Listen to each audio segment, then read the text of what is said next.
이란과 이스라엘의 충돌로 세계가 숨죽인 그 순간, 사우디 왕세자가 갑자기 입을 열었습니다.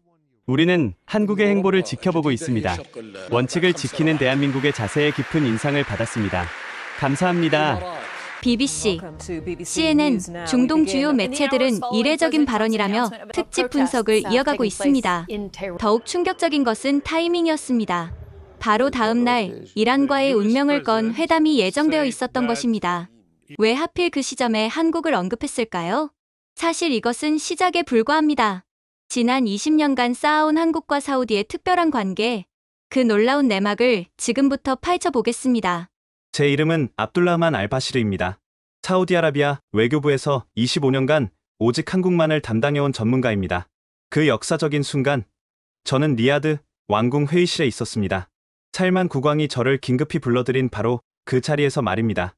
2025년 6월 14일 새벽 4시, 제 휴대폰이 요란하게 울렸습니다.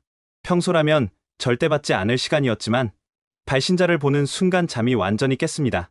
왕궁 비서실이었습니다. 압둘라흐만 차관님, 죄송합니다. 국왕 폐하께서 지금 당장 뵙고 싶어 하십니다. 즉시 왕궁으로 와주십시오. 전화를 받는 순간부터 제 심장은 쿵쾅거리기 시작했습니다. 25년 공직 생활에서 국왕과 직접 만난 적은 손에 꼽을 정도였거든요. 더구나 이렇게 새벽에 긴급 소환이라니 분명 뭔가 큰 일이 있다는 뜻이었습니다. 바로 24시간 전, 중동은 완전히 다른 세상이 되어 있었습니다. 이란이 이스라엘 본토에 직접 미사일을 발사한 것입니다. 수백 발의 미사일이 텔아비브와 예루살렘 상공을 가로질렀고, 이스라엘은 즉시 보복을 선언했습니다. 전 세계 유가는 하루 만에 $140를 돌파했습니다. 뉴욕 증시는 폭락했고, 각국 정부는 긴급 회의를 소집했습니다. 누구도 이 상황이 어디로 향할지 예측할 수 없었죠. 그런 혼란 속에서 사우디아라비아 국왕이 저를 부른 이유는 무엇일까요? 혹시 미국이나 이스라엘로부터 무슨 압력이라도 들어온 걸까요? 아니면 이란과의 관계 때문에 뭔가 복잡한 상황이 생긴 걸까요? 왕궁으로 향하는 차 안에서 저는 지난 25년을 되돌아봤습니다. 1999년 처음 한국 담당관으로 임명받았을 때부터 지금까지 한국과 사우디아라비아 사이에는 정말 많은 일들이 있었거든요. 그때는 몰랐습니다. 그 작은 시작들이 오늘 이런 역사적인 순간을 만들어낼 줄은요. 왕궁 정문을 통과하면서 평소보다 삼엄한 경비를 느낄 수 있었습니다. 경비원들의 표정도 긴장되어 있었고 곳곳에 무장 경호원들이 배치되어 있었어요. 중동 전체가 전쟁 위기에 놓인 상황이라 보안이 최고 단계로 격상된 것 같았습니다. 드디어 국왕 집무실 앞에 도착했습니다. 비서가 잠시 기다리라고 했습니다. 5분이 지나고 10분이 지나도 문은 열리지 않았어요. 그 시간이 정말 길게 느껴졌습니다. 제 손바닥에는 어느새 땀이 송송 맺혀 있었죠. 마침내 문이 열렸습니다. 살만 국왕이 저를 따뜻하게 맞아주었습니다. 압둘라흐만, 오랜만이군요. 한국 상황에 대해 이야기해 봅시다. 국왕의 첫 마디는 예상대로 부드러웠습니다. 하지만 그 부드러움 속에 뭔가 중요한 의도가 숨어 있다는 걸 직감할 수 있었어요. 국왕은 저를 소파로 안내하며 차를 권했습니다. 오늘 중요한 발표를 할 예정입니다. 한국과 관련된 내용이에요. 그 전에 당신의 의견을 듣고 싶습니다. 25년간 한국을 지켜본 전문가로서 말입니다. 그런데 다음 순간 국왕이 던진 질문은 정말 예상치 못한 것이었습니다. 솔직히 말해보시오. 이 혼란스러운 상황에서 우리가 정말 믿을 수 있는 나라는 어디일까요? 미국은 자신들의 이익만 추구하고 유럽은 우유부단하며 중국은 겉과 속이 다릅니다. 러시아는 전쟁 중이고 이란은 우리의 적이 되었습니다. 이런 상황에서 사우디가 진정으로 신뢰할 수 있는 나라가 있을까요? 저는 잠시 말문이 막혔습니다. 이것은 단순한 질문이 아니었습니다. 국왕이 앞으로의 사우디 외교 노선을 결정하려는 중요한 순간이었죠. 그리고 제 대답에 따라 한국과 사우디의 관계뿐만 아니라 중동 전체의 미래가 바뀔 수도 있었습니다. 저는 깊게 숨을 들이쉬고 말했습니다. 폐하, 저는 25년간 한국을 지켜봤습니다. 그들은 계산으로 움직이는 사람들이 아닙니다. 원칙으로 움직이는 사람들입니다. 그리고 그 원칙은 진짜입니다. 저는 이것을 확신할 수 있습니다. 국왕의 눈빛이 달라졌습니다. 그럼 구체적으로 설명해 보시오. 왜 그렇게 확신하는지 말입니다. 다른 나라들과 한국이 어떻게 다른지 구체적인 예를 들어보시오. 그 순간 저는 깨달았습니다. 지금이 바로 25년간의 모든 경험을 털어놓을 때라는 것을 말입니다. 1999년 모든 것이 시작된 그 해로 돌아가 보겠습니다. 당시 저는 갓 30이 된 사우디 외교부 말단 공무원이었습니다. 그해 3월 상사가 저를 불러서 말했습니다. 압둘라흐만, 자네가 앞으로 한국을 담당하게 되었네. 첫 출장을 가서 상황을 파악해 오게. 솔직히 말해서 그때까지 한국에 대해 아는 게 거의 없었습니다.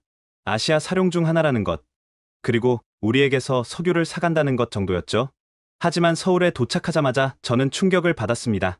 공항부터가 달랐어요. 김포공항에 내리는 순간 공기 중에 뭔가 비장한 느낌이 감돌고 있었습니다. 그 해는 아시아 금융위기가 한국을 강타한 지 1년이 지난 시점이었습니다. 아시아 사룡 모든 나라가 어려움에 처해 있었어요. 하지만 각 나라의 대응은 완전히 달랐습니다. 대만은 우리에게 석유 수입 계약을 50%나 줄여달라고 요청했습니다. 경제 상황이 어려워서 기존 물량을 감당할 수 없다는 이유였죠. 홍콩은 더 교묘했습니다. 중국 본토를 경유해서 우회 수입하겠다며 단가를 대폭 인하해달라고 압박했어요. 그렇지 않으면 다른 곳에서 사겠다고 협박하듯 말하더군요. 싱가포르는 아예 계약 조건을 전면 재협상하자고 했습니다. 지불 조건도 현금에서 외상으로 바꿔달라고 하면서 사실상 계약 파기에 가까운 요구를 해왔어요. 하지만 한국만은 달랐습니다. 기존 계약을 그대로 이행하겠다고 했어요. 더 놀라운 것은 다른 나라들과 달리 현금으로 즉시 결제하겠다고 했다는 겁니다. 처음에는 이해할 수 없었습니다. 한국도 똑같이 경제 위기를 겪고 있는데 왜 이런 선택을 하는 걸까요? 그 답을 찾기 위해 저는 서울 시내를 돌아다니기 시작했습니다. 그리고 곧 믿을 수 없는 광경을 목격하게 되었습니다. 명동거리에서 본 것은 정말 충격적이었어요. 금은방 앞에 시민들이 긴 줄을 서 있는 것입니다. 그것도 금을 사러 온 것이 아니라 팔러 온 거였어요. 할머니들이 평생 모은 금반지를 내놓고 신혼부부가 결혼반지까지 빼서 가져왔습니다. 어떤 아이는 엄마 손을 잡고 와서 자신의 금목걸이를 내놓더군요. 호텔로 돌아가는 길에 만난 한국 외교부 관리가 상황을 설명해 주었습니다. 압둘라흐만 차관님, 지금 우리나라는 금모으기 운동을 하고 있습니다. 국가 부채를 갚기 위해 온 국민이 자발적으로 금을 내놓고 있어요. 자발적으로요? 네. 누가 강요한 것도 아닙니다. 나라가 어려우니까 국민들이 먼저 나선 거예요. 우리는 빚을 갚을 때까지 사치를 포기했습니다. 그날 밤 호텔에서 한국 뉴스를 봤습니다. KBS 뉴스에서는 올림픽 금메달리스트들이 자신의 금메달까지 내놓는 모습을 보도하고 있었어요. 저는 그날 밤 일기에 이렇게 썼습니다. 이 나라는 절대 망하지 않을 것이다. 이런 국민을 가진 나라가 어떻게 망할 수 있겠는가? 그런데 더 놀라운 일이 기다리고 있었습니다. 다음 날 아침, 한국 정부 관계자가 저를 찾아왔어요. 차관님, 죄송하지만 우리 상황을 이해해 주십시오. 지금 당장은 어렵지만 약속은 반드시 지키겠습니다. 계약대로 석유를 공급해 주시면 대금은 정확히 지불하겠습니다. 그 말을 듣고 저는 깨달았습니다. 한국이 계약을 지키려는 이유가 단순히 경제적 계산 때문이 아니라는 것을요. 그들에게는 약속이라는 것이 돈보다 중요한 가치였던 겁니다. 사우디로 돌아가서 저는 상부에 보고했습니다. 한국은 다른 나라와 다릅니다. 그들은 어려울 때일수록 원칙을 지키려고 합니다. 우리가 특별히 관리해야 할 나라입니다. 그때부터 사우디 정부 내부에서 한국에 대한 인식이 바뀌기 시작했습니다. 단순히 석유를 사가는 고객이 아니라 신뢰할 수 있는 파트너로 보기 시작한 거죠. 하지만 그것은 시작에 불과했습니다. 진짜 시험은 몇 년 후에 찾아왔거든요. 1999년 3월 서울에서 목격한 그 광경은 제 인생을 완전히 바꾸어 놓았습니다. 김포공항에서 호텔로 가는 택시 안에서 운전기사 아저씨가 저에게 말했습니다. 손님, 외국분이시죠? 지금 우리나라가 조금 어려워요. 하지만 곧 일어날 겁니다. 우리 국민들이 다 힘을 합치고 있거든요. 그 말이 무슨 뜻인지 곧 알게 되었습니다. 호텔에 짐을 풀고 명동으로 나갔을 때 저는 평생 잊을 수 없는 광경을 목격했습니다. 금은방 앞에 수백 명의 사람들이 질서정연하게 줄을 서 있었어요.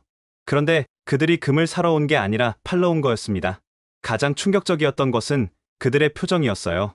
슬프거나 억지로 하는 표정이 아니라 오히려 자랑스러운 표정이었습니다. 한 할머니가 평생 끼고 있던 금반지를 빼면서 이렇게 말하는 걸 들었어요. 이 반지 50년 동안 꼈는데 이제 나라를 위해 쓸 때가 왔구나. 옆에 있던 젊은 부부는 결혼 반지를 함께 내놓았습니다. 남편이 아내에게 말했어요. 여보, 나중에 경제가 좋아지면 더 예쁜 반지 사줄게. 지금은 이게 더 의미 있는 것 같아. 아내도 웃으며 대답했습니다. 맞아요. 우리 아이들에게 자랑스러운 부모가 되는 길이에요. 어떤 초등학생은 엄마 손을 잡고 와서 자신의 금목걸이를 내놓더군요. 아줌마, 이거 팔아서 나라 빚 갚는 데 써주세요. 금은방 직원도 눈물을 글썽이며 받더라고요. 저는 그 광경을 보면서 온몸에 소름이 돋았습니다. 사우디에서는 상상할 수 없는 일이었거든요. 물론 사우디 국민들도 나라를 사랑하지만 이렇게 구체적이고 즉각적인 행동으로 나타내는 걸 본 적은 없었어요. 더 놀라운 것은 이런 일이 명동에서만 벌어지는 게 아니라는 것이었습니다. 서울 전체, 아니 한국 전체에서 동시에 일어나고 있었어요. 그날 저녁 호텔에서 KBS 뉴스를 봤습니다. 앵커가 감격스러운 목소리로 보도하고 있었어요. 금 모으기 운동 사흘째, 전국에서 200톤의 금이 모였습니다. 이는 목표량의 30%에 해당하는 양입니다. 화면에는 각지에서 금을 내놓는 시민들의 모습이 나왔습니다. 부산에서는 어부들이 금리까지 빼서 내놓았고, 대구에서는 학생들이 용돈을 모아서 작은 금반지를 샀다가 바로 기부했습니다. 가장 감동적이었던 것은 올림픽 금메달리스트들의 모습이었어요. 역도 선수, 레슬링 선수, 양궁 선수들이 자신의 금메달을 들고 나와서 말했습니다. 이 메달보다 나라가 더 소중합니다. 저는 그 순간 깨달았습니다. 이것이 바로 한국이 다른 나라와 구별되는 점이라는 것을요. 다음 날 아침, 호텔 로비에서 만난 한국 외교부 담당자가 저에게 설명해 주었습니다. 차관님, 놀라셨죠? 사실 저희도 이 정도일 줄은 몰랐어요. 정부에서 금 모으기 운동을 제안했을 때 솔직히 얼마나 모일지 확신이 없었거든요. 정부에서 강제로 한 건가요? 아니에요. 완전히 자발적입니다. 정부는 그냥 제안만 했어요. 국민들이 먼저 나선 거예요. 정말 놀랍습니다. 사우디에서는 상상하기 어려운 일이에요. 한국 사람들에게는 우리라는 개념이 강해요. 내가 어려우면 우리 모두가 어렵고 우리가 잘 되면 나도 잘 된다는 생각이죠. 그 말을 듣고 저는 이해했습니다. 한국이 석유 계약을 지키려는 이유도 같은 맥락이었어요. 개인의 이익보다 전체의 신뢰가 더 중요하다고 생각하는 거였죠. 저는 그날 일기에 이렇게 썼습니다. 오늘 인류의 가장 아름다운 모습을 보았다. 한 나라의 모든 국민이 하나가 되어 위기를 극복하려는 모습을. 이런 나라는 반드시 일어날 것이다. 그리고 우리 사우디는 이런 나라와 친구가 되어야 한다. 일주일 후 한국을 떠날 때 저는 완전히 다른 사람이 되어 있었습니다. 단순히 업무차 온 출장이 인생을 바꾸는 경험이 된 거죠. 공항에서 배웅 나온 한국 외교부 직원이 저에게 작은 선물을 주었습니다. 태극기 모양의 작은 배지였어요. 차관님께서 한국을 이해해 주셔서 정말 감사합니다.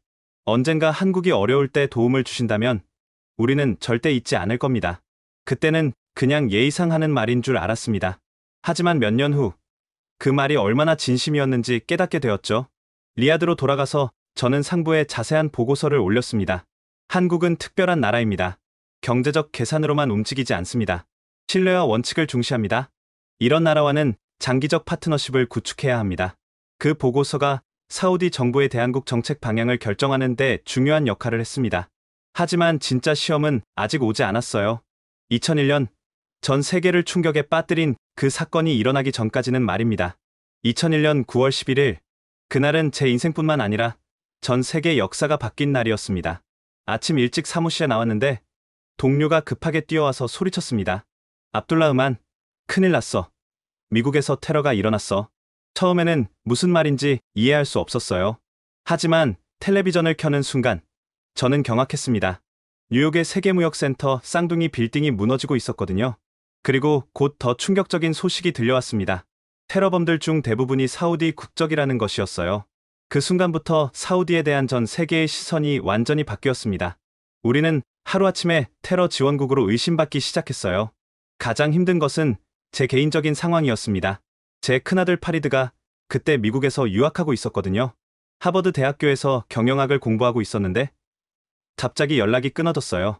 며칠 후에야 간신히 연락이 닿았는데 아들의 목소리는 완전히 달라져 있었습니다. 아버지, 여기 상황이 정말 심각해요. 사우디 학생들은 다 숨어 지내고 있어요. 길에서 아랍어로 전화하면 사람들이 무서워해요. 괜찮니?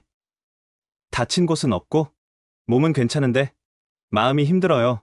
친구들도 저를 이상하게 봐요. 룸메이트도 이사 간다고 해요. 아들의 목소리에서 절망감이 느껴졌습니다. 20살 청년이 감당하기에는 너무 무거운 현실이었죠. 그런 상황에서 기적 같은 일이 일어났습니다. 아들에게서 다시 전화가 왔는데 이번에는 목소리가 밝아져 있었어요. 아버지, 한국 친구들이 저를 도와주고 있어요. 한국 친구들? 네. 하버드에 한국 유학생들이 있거든요. 그 친구들이 제가 사우디 출신이라는 걸 알고도 오히려 더 친하게 지내자고 하더라고요. 한국 학생 중 한 명인 지훈이라는 친구가 파리드에게 이렇게 말했다고 합니다. 파리드, 너는 테러범이 아니잖아. 몇몇 나쁜 사람들 때문에 모든 사우디 사람들이 나쁘다고 생각하는 건 잘못된 거야. 우리는 내가 어떤 사람인지 알고 있어. 다른 한국 학생들도 마찬가지였습니다.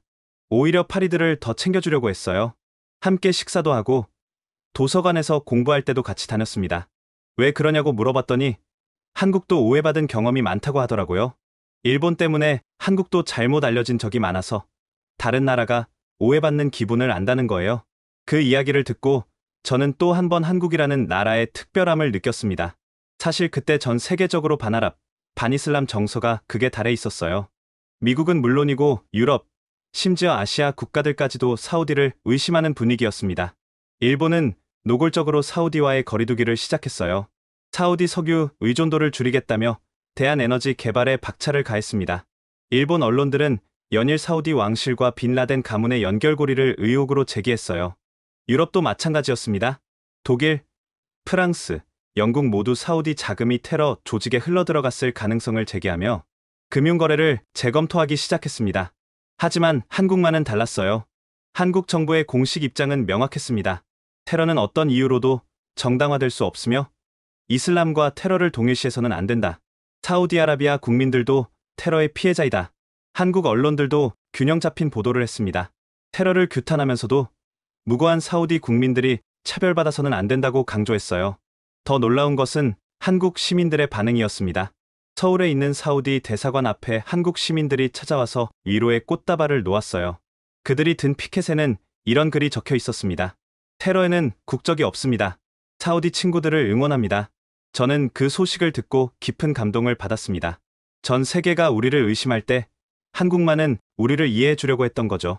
그의 말, 저는 다시 한국을 방문했습니다. 공무상 방문이었지만 개인적으로는 한국 사람들에게 감사 인사를 드리고 싶었어요. 서울대학교를 방문했을 때 국제대학원에서 공부하고 있던 한국 학생들과 대화할 기회가 있었습니다. 한 학생이 저에게 이렇게 말했어요. 차관님, 저희는 사우디아라비아가 평화를 사랑하는 나라라는 걸 알고 있어요. 몇몇 나쁜 사람들의 행동으로 전체를 판단하는 건 잘못된 거죠. 다른 학생도 덧붙였습니다. 한국도 여러 번 오해받은 경험이 있어요. 일제강점기 때는 일본과 구별되지 않았고 한국전쟁 때는 공산주의 국가로 오해받기도 했어요. 그래서 다른 나라가 오해받는 마음을 더 잘 이해할 수 있는 것 같아요. 그 말을 듣고 저는 깨달았습니다. 한국의 이런 태도가 단순한 외교적 수사가 아니라 진정한 경험에서 우러나온 것이라는 걸 말입니다. 그날 밤 호텔에서 저는 사우디 본국에 보고서를 작성했습니다. 한국은 우리가 가장 어려울 때 우리를 이해해준 나라입니다. 이런 우정은 절대 잊어서는 안 됩니다. 하지만 저는 아직 몰랐습니다. 이것이 한국과 사우디 사이의 특별한 관계의 시작에 불과하다는 것을요. 2008년, 제 인생에서 가장 절망적인 순간이 찾아왔습니다. 그해 여름, 저희 조카 라이언이 갑자기 쓰러졌어요. 라이언은 제 형의 아들로 당시 12살이었습니다. 왕실 반계 혈통이긴 하지만 저에게는 친아들 같은 존재였죠. 병원에서 진단받은 결과는 충격적이었습니다. 급성 림프 구성 백혈병. 그것도 매우 악성인 상태였어요. 킹파이살 전문병원에서 치료를 받았지만 상황은 갈수록 악화되었습니다. 주치의는 솔직하게 말했어요. 현재 치료법으로는 한계가 있습니다. 해외 병원을 알아보시는 게 좋겠습니다. 저는 즉시 미국의 메이오 클리닉에 연락했습니다. 세계 최고의 병원 중 하나니까요. 하지만 답변은 절망적이었어요. 골수 이식 외에는 방법이 없습니다. 하지만 성공률은 30% 정도입니다. 그마저도 적합한 도너를 찾을 수 있다면 말이죠. 독일 하이델베르크 대학병원에도 문의했습니다. 유럽에서는 중동계 혈통에 적합한 도너를 찾기가 매우 어렵습니다. 가능성이 높지 않습니다. 절망이 밀려왔습니다. 라이언은 날마다 말라가고 있었고 저는 아무것도 할 수 없었어요. 그때 문득 한국이 떠올랐습니다. 그동안 한국 의료진들이 여러 국제학회에서 발표한 논문들을 본 기억이 있었거든요. 혹시나 하는 마음에 서울대병원에 연락을 취했습니다. 서울대병원 혈액종양내과 박문희 교수가 직접 전화를 받았어요. 차관님, 자료를 보내주시면 검토해 보겠습니다. 포기하지 마세요. 일주일 후 박 교수에게서 연락이 왔습니다. 새로운 치료법을 시도해 볼 수 있습니다. 골수 이식 없이도 가능한 면역 치료법이에요. 아직 실험 단계이지만 이 아이에게는 희망이 될 수 있을 것 같습니다. 저는 주저하지 않았습니다. 라이언과 함께 서울로 향했어요. 인천공항에 도착했을 때 서울대병원에서 직접 나와서 맞이해 주었습니다. 박 교수가 직접 나온 거예요. 라이언, 안녕?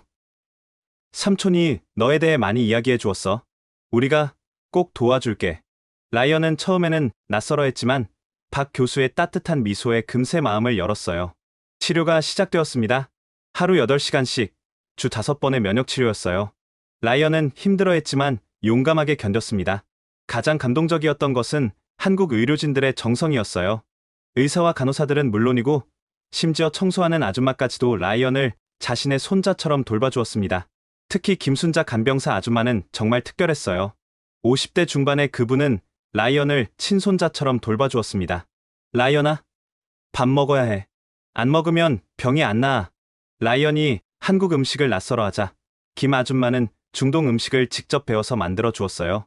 인터넷으로 레시피를 찾아가며 후무스와 팔라펠을 만들어 온 거예요. 아줌마가 만든 거 어때? 집에서 먹던 맛이랑 비슷해? 라이언은 눈물을 글썽이며 대답했습니다. 맛있어요. 고마워요. 김 아줌마는 그 말을 듣고 더 열심히 요리를 배웠어요. 심지어 아랍어도 조금씩 배워서 라이언과 간단한 대화를 할 수 있게 되었습니다. 치료 과정은 쉽지 않았습니다. 부작용도 심했고 라이언이 포기하고 싶어 할 때도 많았어요. 하지만 한국 사람들의 따뜻한 관심이 우리에게 힘을 주었습니다.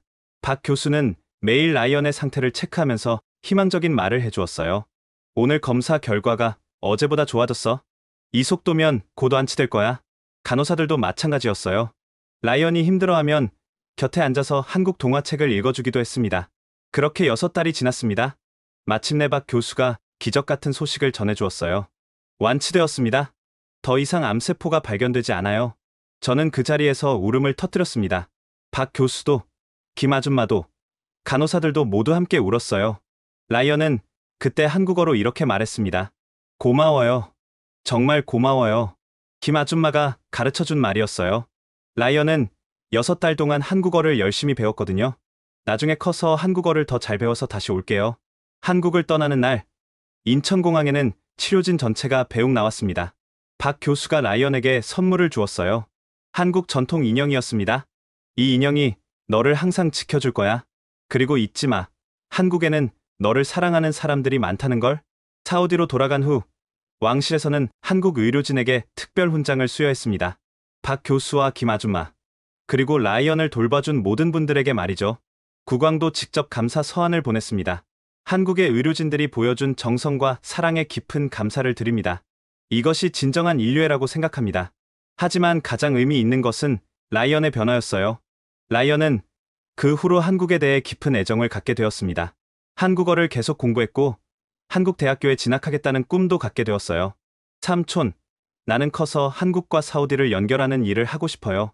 김 아줌마 같은 마음을 가진 사람들이 더 많아졌으면 좋겠어요. 그때 저는 깨달았습니다. 이것이 바로 진정한 외교라는 것을요. 정부 간의 거래가 아니라 사람과 사람 사이의 진심 어린 관계 말입니다. 라이언의 완치 소식은 사우디 정부 내에서도 큰 화제가 되었습니다. 그리고 한국에 대한 인식이 한층 더 좋아졌어요. 한국은 단순한 경제 파트너가 아니라 진정한 친구다. 그것이 그때부터 사우디 정부의 공식적인 대한국 인식이 되었습니다.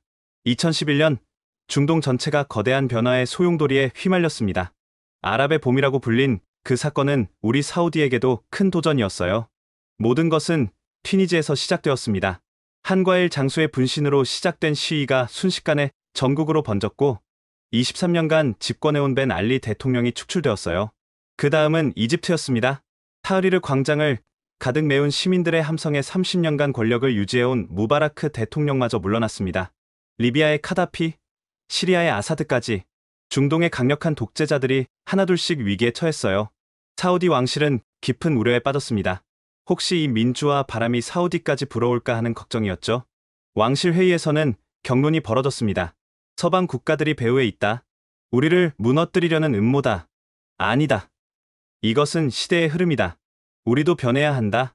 그런 혼란 속에서 저는 한국의 경험을 떠올렸습니다. 한국도 80년대에 민주화를 겪었잖아요. 그것도 매우 평화적으로 말입니다. 저는 상부에 건의했습니다. 한국의 민주화 경험을 참고해보면 어떨까요? 그들은 급진적 변화 없이도 민주화를 이뤄냈습니다. 그해 여름, 저는 한국을 방문했습니다. 공식적으로는 에너지 협력 논의였지만 실제로는 한국의 민주화 경험을 배우러 간 거였어요. 서울대학교 정치외교학부 김태환 교수와 만났습니다. 87년 6월 항쟁을 직접 경험한 분이었어요. 교수님, 한국은 어떻게 평화적으로 민주화를 이룰 수 있었나요? 김 교수의 답변은 인상적이었습니다. 갑작스러운 변화보다는 점진적인 개혁이 중요했습니다. 그리고 무엇보다 국민과 정부가 대화로 해결하려고 노력했어요. 구체적으로 어떤 방식이었나요? 정부가 먼저 개헌을 제안했어요. 그리고 야당과 시민사회와 지속적으로 대화했습니다. 물론 갈등도 있었지만 결국 평화적 해결책을 찾아냈죠. 김 교수는 계속 설명했습니다. 가장 중요한 것은 타이밍이었어요. 너무 늦으면 급진적 변화를 막을 수 없고 너무 빠르면 혼란만 가중됩니다. 적절한 시점에 적절한 개혁을 하는 것이 핵심이에요. 그 말을 듣고 저는 깨달았습니다. 사우디도 무작정 변화를 거부할 것이 아니라 한국처럼 점진적 개혁을 추진해야 한다는 것을요. 저는 또 다른 질문을 했습니다. 서방 국가들의 압력은 어떻게 대처했나요? 한국의 민주화는 외부 압력 때문이 아니라 내부의 필요에 의한 것이었어요. 서방의 지지는 받았지만 결정적인 동력은 한국 국민의 의지였습니다. 이 말이 핵심이었습니다. 민주화는 외부에서 강요되는 것이 아니라 내부에서 자연스럽게 일어나야 한다는 것이었어요. 명동거리를 걸으면서 김 교수가 설명해 주었습니다. 바로 이 거리에서 87년 시위가 있었어요. 하지만 보세요. 지금은 완전히 평화롭죠? 급진적 변화가 아니라 점진적 개혁을 통해 안정을 유지하면서도 민주주의를 이룰 수 있다는 증거입니다. 그날 밤 호텔에서 저는 사우디 본국에 긴급 보고서를 작성했습니다. 한국의 경험을 참고하여 점진적 개혁을 추진해야 합니다. 급진적 변화는 혼란만 가져올 뿐입니다. 몇 달 후, 사우디 정부는 비전 2402를 발표했습니다. 이것은 한국의 조언이 크게 반영된 결과였어요. 비전 2402는 급진적 정치 개혁이 아니라 경제와 사회의 점진적 현대화를 추구했습니다. 여성의 사회 참여 확대, 엔터테인먼트 산업 개방, 경제 다각화 등이 주요 내용이었어요. 가장 중요한 것은 이 모든 변화가 왕실 주도로 이뤄졌다는 점입니다. 외부 압력에 의한 것이 아니라 내부의 필요에 의한 자발적 개혁이었어요. 그 과정에서 한국의 조언은 계속 이어졌습니다. 한국 정부는 사우디의 개혁을 지지하면서도 성급한 변화보다는 안정적인 발전을 강조했어요. 이명박 대통령이 사우디를 방문했을 때 한 말이 인상적이었습니다. 개혁은 마라톤과 같습니다. 너무 빨리 뛰면 중간에 포기하게 됩니다. 꾸준히, 지속적으로 나아가는 것이 중요해요. 그 말이 사우디 지도부에게 큰 감명을 주었어요. 한국의 조언을 받아들인 사우디의 점진적 개혁은 성공적이었습니다. 다른 아랍 국가들이 혼란에 빠진 것과 달리 사우디는 안정을 유지하면서도 현대화를 추진할 수 있었어요. 이 경험을 통해 사우디 정부는 한국을 단순한 경제 파트너가 아니라 지혜로운 조언자로 인식하게 되었습니다. 한국은 우리가 배울 점이 많은 나라다. 그들의 경험은 우리에게 소중한 자산이다. 그것이 그때부터 사우디 왕실의 공식적인 한국 평가가 되었습니다. 하지만 진짜 시험은 아직 남아 있었어요. 2014년 4월 예상치 못한 위기가 찾아왔습니다. 사우디에서 시작된 메르스 바이러스가 전 세계로 확산되기 시작한 거예요. 처음에는 단순한 호흡기 질환으로 생각했습니다. 하지만 곧 이것이 매우 위험한 바이러스라는 것이 밝혀졌어요. 치사율이 30%가 넘는 무서운 질병이었습니다. 더 큰 문제는 이 바이러스가 사우디에서 시작되었다는 점이었어요. 전 세계에서 사우디를 원망하는 목소리가 터져 나왔습니다. 사우디가 관리를 제대로 못해서 이런 일이 생겼다. 사우디는 국제사회에 사과해야 한다. 특히 2015년 5월 한국에서 메르스가 대규모로 확산되었을 때는 정말 절망적이었어요. 한국 국민들의 분노가 극에 달했습니다. 한국 언론들은 연일 사우디를 비판했어요. 사우디의 안일한 대응이 한국까지 위험에 빠뜨렸다. 메르스 발원지 사우디에 책임을 물어야 한다. 저는 그때 정말 괴로웠습니다. 15년간 쌓아온 한국과의 신뢰가 하루아침에 무너지는 것 같았거든요. 한국에서는 사우디 여행 금지령이 내려졌고 양국 간 모든 교류가 중단되었어요. 한국 정부도 공식적으로 사우디에 강력한 대응책을 요구했습니다. 그런 상황에서 저는 한국을 방문했습니다. 사우디 정부를 대표해서 사과하고 해결책을 찾기 위해서였어요. 인천공항에 도착했을 때 분위기는 정말 살벌했습니다. 공항 직원들도 저를 보는 눈빛이 차갑더라고요. 외교부에서 마련한 회의에 참석했는데 한국 측 담당자들의 표정은 매우 엄중했습니다. 차관님, 이번 사태로 한국이 입은 피해가 얼마나 큰지 아십니까? 한국 경제가 완전히 마비되었습니다. 관광업, 유통업, 모든 것이 멈춰섰어요. 저는 진심으로 사과했습니다. 정말 죄송합니다. 사우디 정부를 대표해서 깊은 사과를 드립니다. 하지만 이제부터라도 함께 해결책을 찾아보면 안 될까요? 그때 한 한국 관계자가 예상치 못한 말을 했습니다. 차관님, 우리도 처음에는 화가 났어요. 하지만 생각해보니 사우디도 피해자예요. 바이러스에는 국경이 없잖아요. 다른 관계자도 덧붙였습니다. 이런 상황에서 서로 책임을 돌리기보다는 함께 해결책을 찾는 게 맞다고 생각해요. 저는 그 말을 듣고 깊이 감동받았습니다. 한국 사람들은 화가 나면서도 이성적으로 상황을 판단하고 있었어요. 한국 정부는 사우디와의 공동 대응을 제안했습니다. 바이러스 정보를 완전히 공개하고 공동 연구팀을 구성해 봅시다. 함께 이 위기를 극복해야 해요. 사우디 정부도 이 제안을 흔쾌히 받아들였습니다. 그렇게 사우디 한국 메르스 공동 연구팀이 구성되었어요. 한국의 IT 기술과 사우디의 임상 경험이 결합되자 놀라운 결과가 나타났습니다. 접촉자 추적 시스템이 획기적으로 개선되었고 치료 프로토콜도 체계화되었어요. 특히 한국이 개발한 스마트폰 기반 접촉자 추적 앱은 혁신적이었습니다. 이 기술을 사우디에도 도입하자 메르스 확산을 효과적으로 차단할 수 있었어요. 또한 사우디의 풍부한 임상 데이터와 한국의 분석 기술이 결합되어 메르스 바이러스의 특성을 정확히 파악할 수 있었습니다. 가장 인상적이었던 것은 양국 연구진들의 협력 모습이었어요. 리야드와 서울을 오가며 밤낮 없이 연구에 매진했습니다. 한국의 정은경 박사가 사우디를 방문했을 때 한 말이 기억에 남습니다. 바이러스는 국경을 가리지 않아요. 우리가 이기려면 함께 싸워야 해요. 사우디의 압둘라 연구원도 한국을 방문해서 이렇게 말했어요. 한국의 기술과 사우디의 경험이 만나니까 시너지가 정말 대단해요. 혼자서는 절대 할 수 없는 일이었을 거예요. 그렇게 1년간의 공동 연구 끝에 우리는 메르스를 효과적으로 통제할 수 있는 시스템을 구축했습니다. 이 시스템은 나중에 세계보건기구에서 표준 모델로 채택되기도 했어요. 더 중요한 것은 이 과정에서 양국 간의 신뢰가 오히려 더 깊어졌다는 점이었습니다. 위기를 함께 극복하면서 진짜 파트너십이 무엇인지 깨달았거든요. 한국 국민들의 인식도 완전히 바뀌었습니다. 처음에는 사우디를 원망했지만 공동 대응 과정을 지켜보면서 오히려 고마워하게 되었어요. 한국 언론도 달라졌습니다. 사우디와의 공동 연구가 메르스 퇴치의 열쇠가 되었다.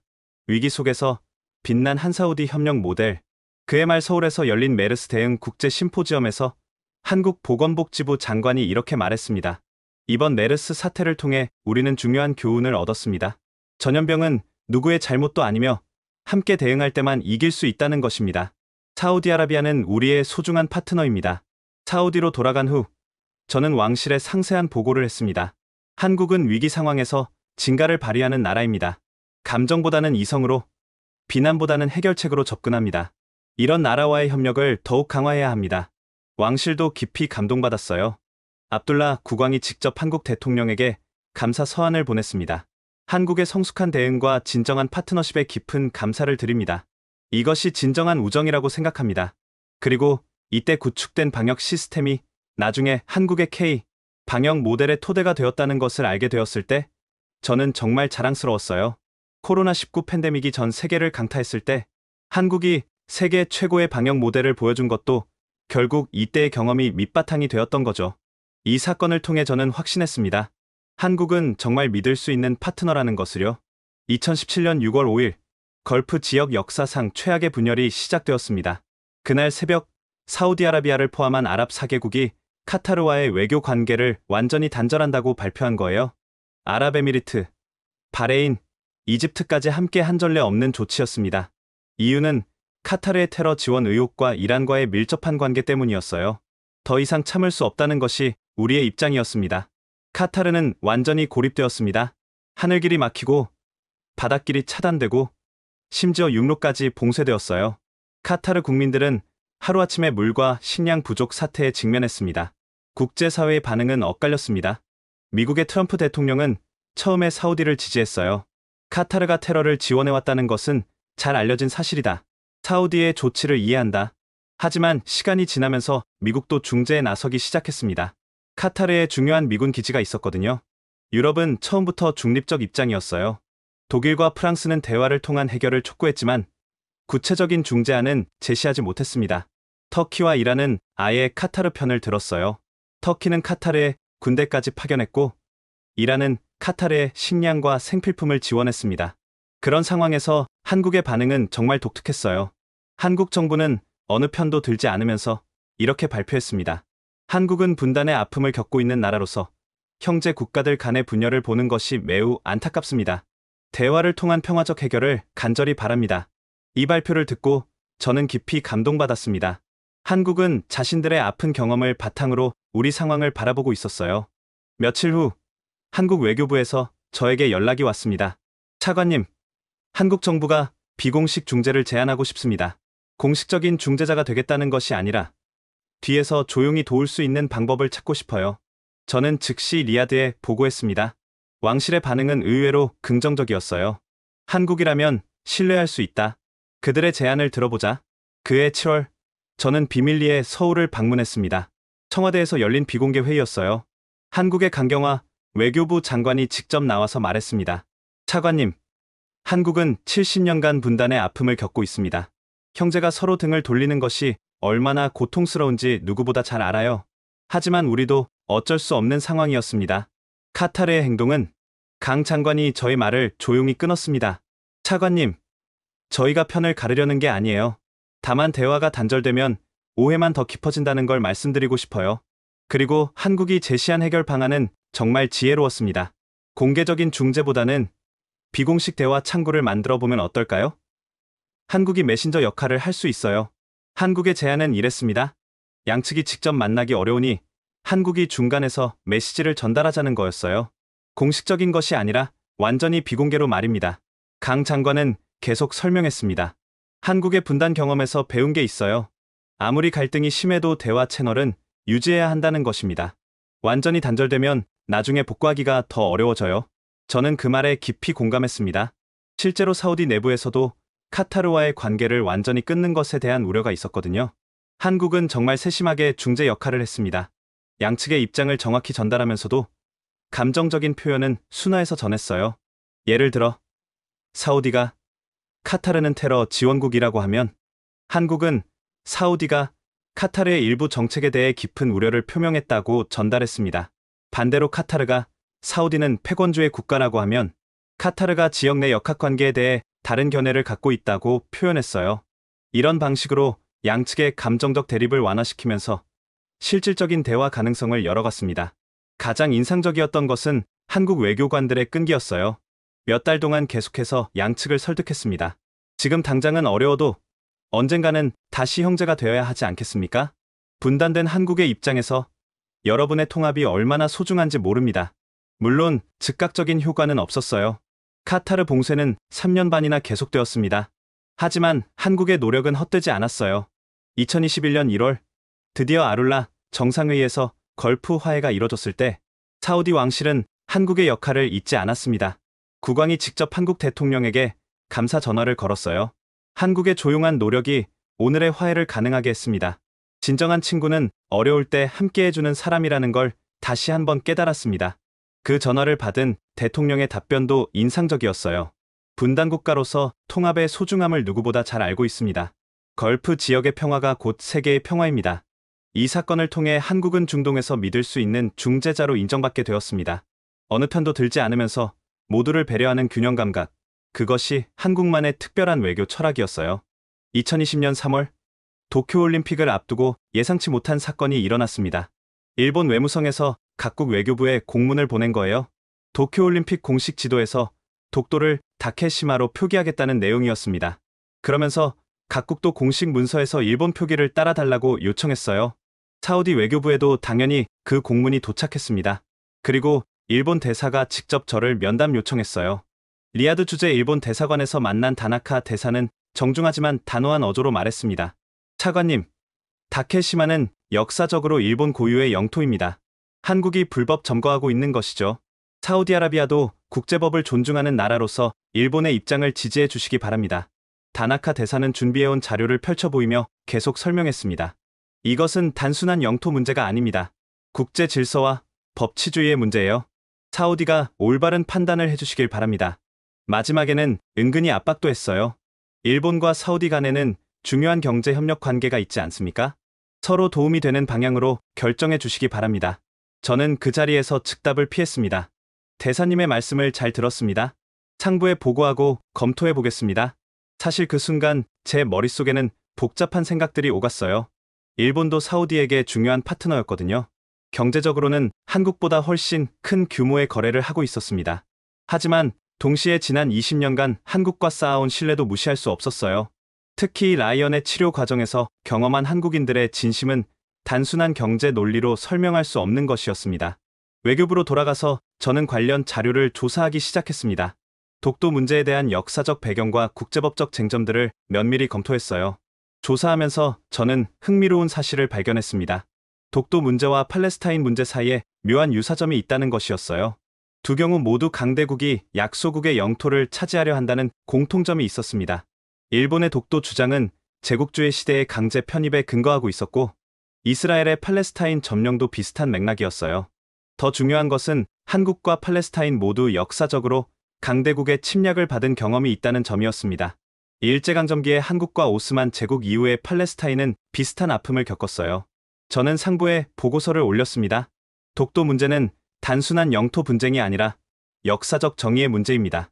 사우디도 영토 분쟁을 겪고 있는 입장에서 역사적 정의를 지지하는 것이 원칙에 맞습니다. 외교부 장관의 반응은 의외로 긍정적이었어요. 압둘라흐만, 자네 말이 맞다. 우리가 팔레스타인 문제에서 역사적 정의를 주장하면서 다른 곳에서는 강대국 편을 들 수는 없지 않겠나? 며칠 후 외교부 공식 회의가 열렸습니다.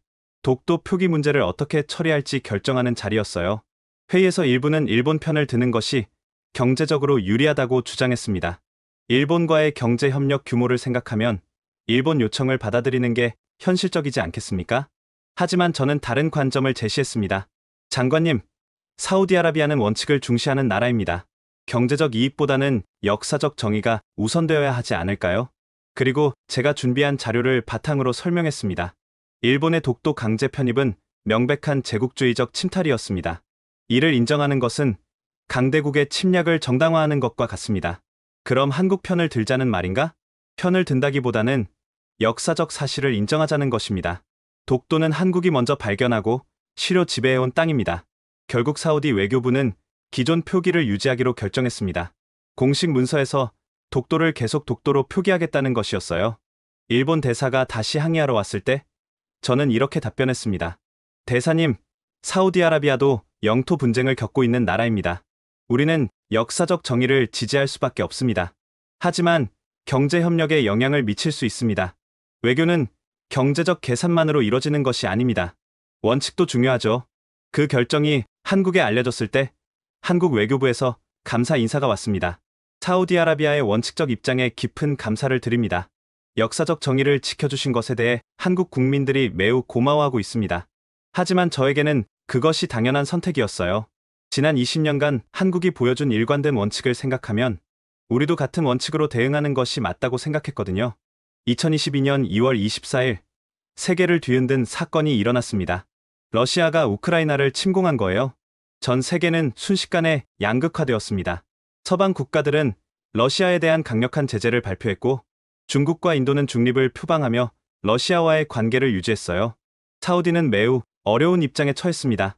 미국과는 전통적인 동맹 관계였지만 러시아와도 오펙 플러스를 통해 중요한 에너지 협력을 하고 있었거든요. 무엇보다 미국의 압력이 강했어요. 바이든 대통령이 직접 전화를 걸어서 증산을 요구했습니다. 사우디가 러시아 대신 석유를 더 많이 생산해야 한다. 푸틴 정권에 압력을 가하기 위해서다. 유럽 지도자들도 연일 사우디에 압력을 가했어요. 독일의 숄츠 총리, 프랑스의 마크롱 대통령 모두 같은 요구를 했습니다. 러시아 석유를 대체할 수 있는 것은 사우디뿐이다. 국제사회의 책임을 다해달라. 반면 중국과 인도는 정반대의 압력을 가했어요. 서방의 제재에 동참하지 말라. 이것은 러시아에 대한 부당한 탄압이다. 러시아의 푸틴 대통령도 사우디에 메시지를 보냈습니다. 오펙 플러스의 협력 정신을 잊지 말아달라. 사우디가 서방의 압력에 굴복한다면 큰 실망이 될 것이다. 그런 복잡한 상황에서 한국의 반응은 정말 독특했어요. 한국 정부는 공식적으로 러시아 침공을 규탄하고 제재에 동참한다고 발표했습니다. 하지만 동시에 이런 입장도 밝혔어요. 에너지 안보는 정치와 별개의 문제입니다. 각국은 안정적인 에너지 공급을 위해 다각화 노력을 해야 합니다. 이 발언의 의미를 정확히 이해한 나라는 사우디뿐이었어요. 한국이 러시아 제재에는 동참하지만 사우디와의 에너지 협력은 오히려 강화하겠다는 뜻이었거든요. 그해 4월 한국의 산업통상자원부 장관이 사우디를 방문했습니다. 공식적으로는 신재생에너지 협력 논의였지만 실제로는 더 큰 의미가 있었어요. 한국 장관은 이렇게 말했습니다. 한국은 탈러시아가 아니라 에너지 다변화를 추구합니다. 사우디와의 장기 파트너십을 더욱 강화하고 싶습니다. 그리고 구체적인 제안을 했어요. 사우디의 신재생에너지 프로젝트에 한국 기업들이 대규모로 참여하겠습니다. 네옴시티, 더 라인 프로젝트에도 한국의 첨단 기술을 제공하겠습니다. 한국의 접근 방식은 정말 지혜로웠어요. 서방의 압력에는 적당히 따르면서도 사우디와는 오히려 관계를 더 긴밀하게 만든 거였습니다. 더 놀라운 것은 한국 기업들의 움직임이었어요. 삼성, 현대, 포스코, 한화 등 주요 기업들이 사우디 프로젝트에 줄줄이 참여 의향을 밝혔습니다. 특히 삼성의 결정은 인상적이었어요. 삼성은 사우디의 스마트시티 프로젝트에 반도체와 디스플레이 기술을 대규모로 투자하기로 했습니다. 현대차는 사우디에서 전기차 생산 공장을 건설하겠다고 발표했어요. 사우디의 비전 투사지로2와 한국의 그린 뉴딜이 만나는 지점이었죠. 한화는 사우디의 태양광 발전 사업에 대규모 투자를 결정했습니다. 사우디가 석유 의존도를 줄이려는 노력에 한국이 적극 동참한 거예요. 이런 한국의 접근 방식을 보면서 저는 감탄했습니다. 다른 나라들이 편가르기에 급급할 때 한국만은 장기적 관점에서 접근하고 있었어요. 미국의 압력에 굴복해서 사우디와 거리를 두지도 않았고 그렇다고 서방을 무시하지도 않았습니다. 절묘한 균형을 유지하면서 모든 관계를 발전시키고 있었어요. 한국 외교부 관계자가 저에게 설명해 준 말이 기억에 남습니다. 차관님, 한국은 이념보다는 실용을 중시합니다. 우크라이나 사태는 분명 잘못된 일이지만 그것 때문에 다른 모든 관계를 망칠 수는 없어요. 그럼 한국은 어떤 원칙으로 외교를 하는 건가요? 평화와 상생입니다. 누구와도 적이 되지 않으면서 모두와 친구가 되려고 해요. 그 말을 듣고 저는 깨달았습니다. 한국의 외교 철학이 얼마나 성숙한지를 말입니다. 실제로 한국의 이런 접근은 성공적이었어요. 서방과의 관계도 유지하면서 사우디와의 협력도 오히려 더 강화되었습니다. 그해 말 사우디 크라운 프린스 무함마드 빈 살만이 한국을 방문했을 때 이렇게 말했습니다. 한국은 복잡한 국제 정세 속에서도 원칙을 지키면서 모든 관계를 발전시키는 지혜로운 나라입니다. 이런 나라야말로 진정한 파트너입니다. 그 방문에서 양국은 200억 달러 규모의 협력 협정을 체결했어요. 에너지, 건설, 기술, 국방 등 모든 분야에 걸친 포괄적 파트너십이었습니다. 특히 인상적이었던 것은 한국이 사우디의 우주 개발 프로그램에도 참여하기로 한 점이었어요.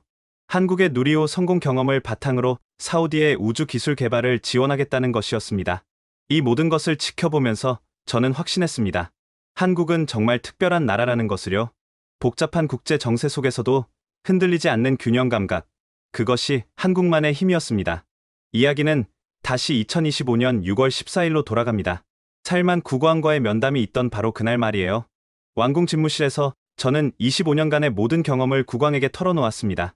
1999년 금모으기 운동부터 시작해서 9.11 테러 때의 한국 반응, 라이언의 치료 과정, 아랍의 봄 때의 조언, 메르스 공동 대응, 카타르 위기, 중재, 독도 표기 지지, 우크라이나 전쟁 때의 균형 외교까지 국왕은 제 이야기를 조용히 들어주셨습니다.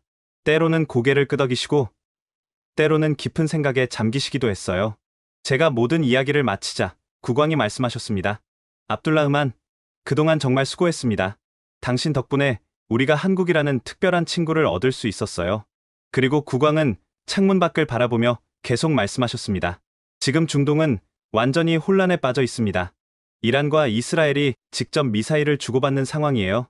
언제 전면전이 터져도 이상하지 않습니다. 정말 그랬어요.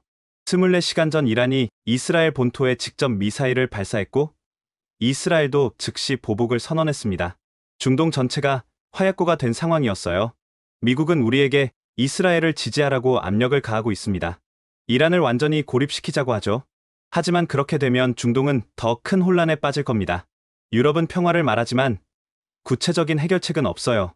중국과 러시아는 자신들의 이익만 생각하고 있고요. 국왕의 목소리에는 깊은 우려가 섞여 있었어요.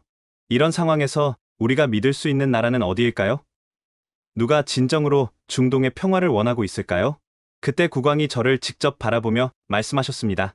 압둘라흐만, 25년간 당신이 지켜본 한국이라면 어떻게 할까요? 저는 주저하지 않고 대답했습니다. 폐하, 한국이라면 어느 편도 들지 않으면서 평화를 위해 노력할 것입니다. 그들은 항상 그래왔습니다. 국왕이 고개를 끄덕이셨습니다. 맞습니다. 한국은 누구와도 적이 되지 않으면서 모두의 친구가 되려고 노력해왔어요. 그런 나라야말로 이 혼란스러운 시기에 우리가 의지할 수 있는 진정한 파트너입니다. 그리고 국왕은 결정적인 말씀을 하셨습니다. 오늘 오후에 긴급 기자회견을 열겠습니다. 전 세계에 우리의 입장을 분명히 밝힐 때가 왔어요. 어떤 입장을 밝히실 건가요? 사우디아라비아가 가장 신뢰하는 나라는 한국이라는 것을 말할 겁니다. 그리고 한국과 함께 중동 평화를 위해 노력하겠다고 선언할 거예요. 저는 그 말을 듣고 온몸에 전율이 일었습니다. 25년간 제가 꿈꿔온 순간이 드디어 현실이 되는 거였어요. 국왕은 계속 말씀하셨습니다. 한국은 분단국가로서 평화의 소중함을 누구보다 잘 알고 있어요. 강대국 사이에서 균형을 잡는 지혜도 갖고 있고요. 이런 나라와 함께라면 중동에도 진정한 평화가 올 수 있을 겁니다. 그날 오후 4시 리야드 왕궁에서 긴급 기자회견이 열렸습니다. 전 세계 언론이 주목하는 가운데 살만 국왕이 단상에 올랐어요. 저는 기자회견장 맨 뒤에서 그 역사적인 순간을 지켜봤습니다. 국왕이 입을 열었습니다. 존경하는 국민 여러분, 그리고 전 세계 여러분, 중동이 큰 위기에 처한 이 시점에서 사우디아라비아의 입장을 분명히 밝히고자 합니다.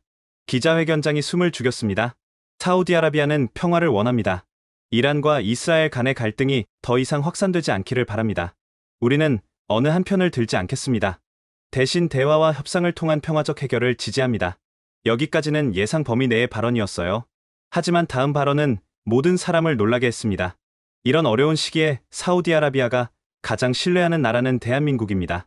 기자회견장이 술렁거리기 시작했습니다. 기자들이 급하게 메모를 하고 카메라 플래시가 터져 나왔어요. 국왕은 계속 말씀하셨습니다. 지난 25년간 한국은 사우디아라비아의 진정한 친구였습니다. 우리가 어려울 때 함께해 주었고 갈등 상황에서는 지혜로운 조언을 해주었습니다. 한국은 누구와도 적이 되지 않으면서 모두와 친구가 되는 나라입니다. 그리고 폭탄 발언이 이어졌습니다. 따라서 사우디아라비아는 한국에 특별한 지위를 부여하기로 결정했습니다. 에너지 공급에서 한국을 최우선 파트너로 대우하겠습니다. 유가, 변동과 관계없이 한국에는 안정적인 가격으로 석유를 공급하겠습니다. 기자회견장이 완전히 들썩였습니다. 이는 전례 없는 파격적인 결정이었거든요. 한 기자가 질문했습니다. 폐하, 왜 하필 한국인가요? 미국이나 중국 같은 강대국이 아니라 한국을 선택하신 이유가 있나요? 국왕의 답변은 감동적이었습니다. 강대국은 자신의 힘으로 다른 나라를 압박합니다. 하지만 한국은 다릅니다. 한국은 힘이 아니라 원칙으로 외교를 합니다. 약속을 지키고 신뢰를 쌓고 상생을 추구합니다. 이런 나라야말로 진정한 파트너입니다. 다른 기자가 또 질문했습니다. 이 결정이 중동 정세에 어떤 영향을 미칠까요? 한국과 함께 중동 평화를 위한 새로운 길을 찾겠습니다. 한국은 분단국가로서 평화의 소중함을 알고 있어요. 또한 균형 외교의 달인이기도 합니다. 한국의 지혜를 빌려 중동에도 지속가능한 평화를 만들고 싶습니다. 기자회견이 끝난 후 저는 완전히 다른 사람이 된 기분이었어요. 25년간의 모든 노력이 이 한순간에 결실을 맺은 거였습니다. 국왕이 기자회견장을 나오시면서 저에게 말씀하셨습니다. 압둘라흐만, 당신이 없었다면 오늘 이런 선언을 할 수 없었을 겁니다. 진정한 친구를 알아보는 것도 능력입니다. 그날 밤, 전 세계 언론이 이 소식을 대대적으로 보도했습니다. CNN은 사우디의 충격 선언, 한국을 최우선 파트너로 지정이라고 보도했고, BBC는 중동 위기 속에서 빛난 한국의 외교력이라고 분석했어요. 한국 언론들은 더욱 흥분했습니다. 사우디 국왕의 파격 선언, 한국을 가장 신뢰하는 나라로 지목이라는 제목으로 연일 보도했어요. 하지만 무엇보다 의미 있었던 것은 한국 정부의 반응이었습니다. 윤석열 대통령이 직접 살만 국왕에게 감사 전화를 걸었어요. 국왕 폐하의 신뢰에 깊은 감사를 드립니다. 한국은 중동 평화를 위해 최선을 다하겠습니다. 그 전화 통화에서 국왕이 하신 말씀이 제게는 가장 기억에 남습니다. 대통령님, 한국은 작지만 강한 나라입니다. 힘이 아니라 마음으로 세계를 움직이는 나라예요. 그런 나라와 함께 새로운 미래를 만들어가고 싶습니다. 그날 밤, 저는 오랫동안 잠들지 못했습니다. 25년간의 여정이 머릿속을 스쳐 지나갔어요. 1999년 처음 서울을 방문했을 때 금모으기 운동에 참여하는 한국 시민들을 보며 받았던 충격부터 시작해서 9.11 테러 후 사우디를 이해해준 한국의 성숙함, 라이언을 치료해준 한국 의료진의 정성, 아랍의 봄 때 전해준 지혜로운 조언들까지 모든 순간이 오늘의 역사적 선언으로 이어진 거였습니다. 다음날 아침, 저는 리야드 시내를 천천히 걸어보았습니다. 거리 곳곳에서 사람들이 어제 기자회견에 대해 이야기하고 있었어요. 한 카페에서 들은 시민들의 대화가 인상적이었습니다. 한국이라는 나라가 정말 대단한 것 같아. 우리 왕실에서 저렇게 칭찬하다니? 맞아. 나도 한국 드라마 보면서 느꼈는데 한국 사람들은 정말 마음이 따뜻한 것 같아. 우리 아들이 한국어 배우고 싶다고 하는데 이제 진짜 배워야겠네. 젊은 사우디인들 사이에서는 이미 한국에 대한 관심이 폭발적으로 증가하고 있었어요. K-팝, K-드라마를 넘어서 이제는 한국의 기술과 문화 전반에 대한 동경이 생긴 거죠. 그날 오후, 저는 한국 대사관을 방문했습니다.